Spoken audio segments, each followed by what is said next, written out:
Hello, I'm Maria Palazzolo. And I'm Katherine Hennebrey.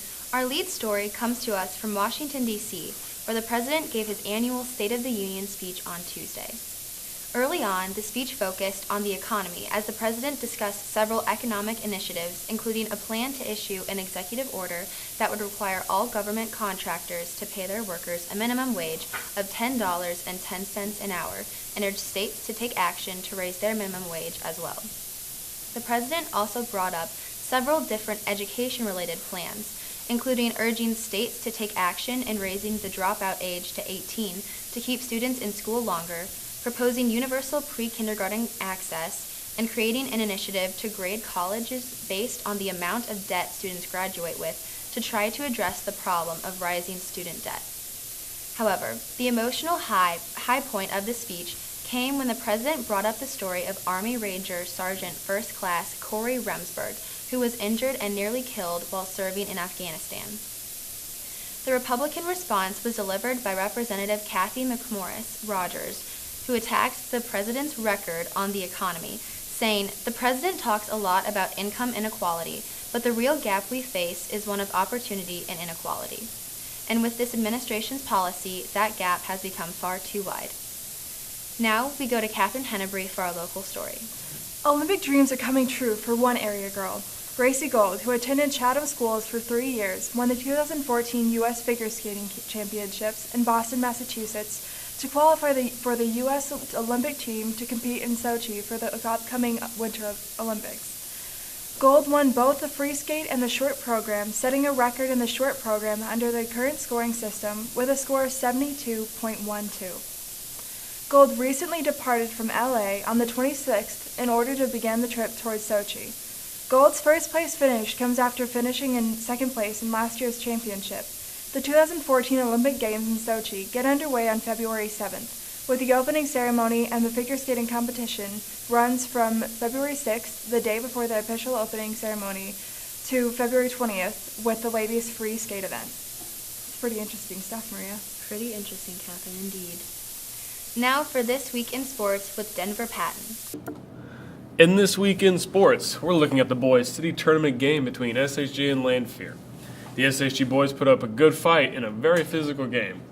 And here we have Malik Turner passing into the corner to Sean McDonald, who sits back and torches the three.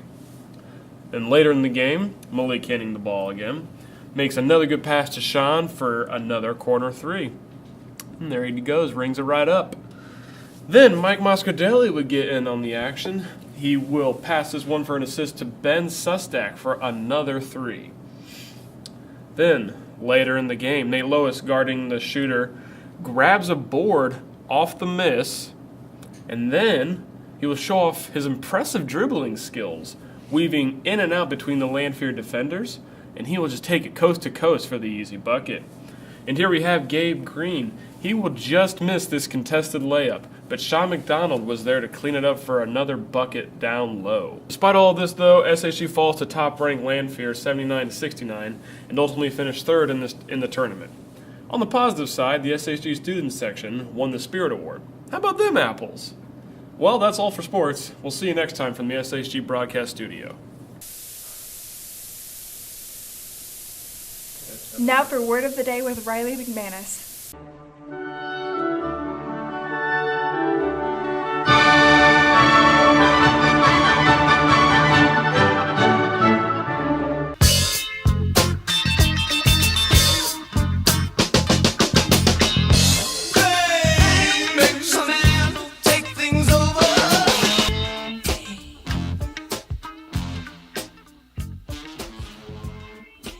Hallo, ich bin Riley McManus und the German word for today is Waldeinsamkeit.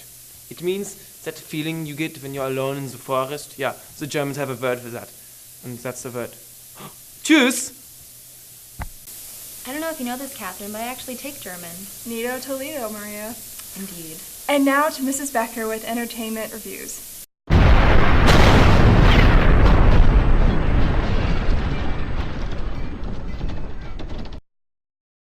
Good morning, Cyclones. It's time for a 1-minute book review. Today I want to talk to you about Shade's Children by Garth Nix.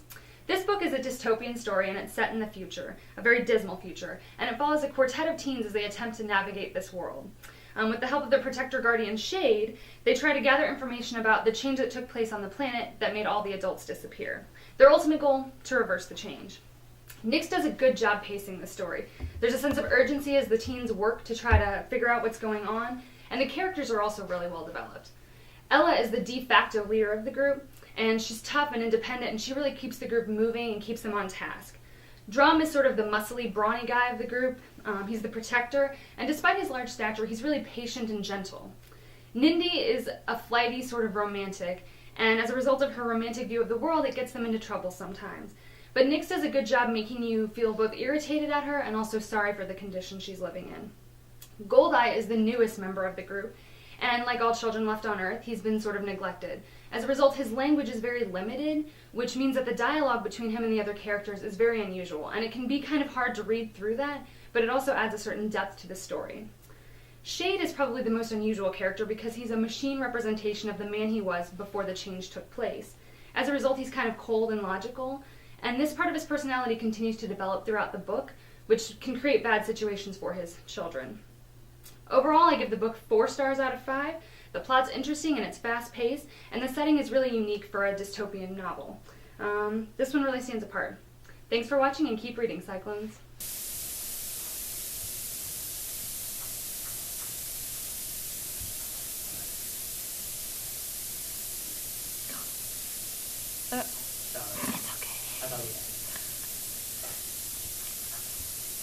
On behalf of all of us here at the Cyclone Broadcasting Network, thanks for watching. Stay golden, Cyclones.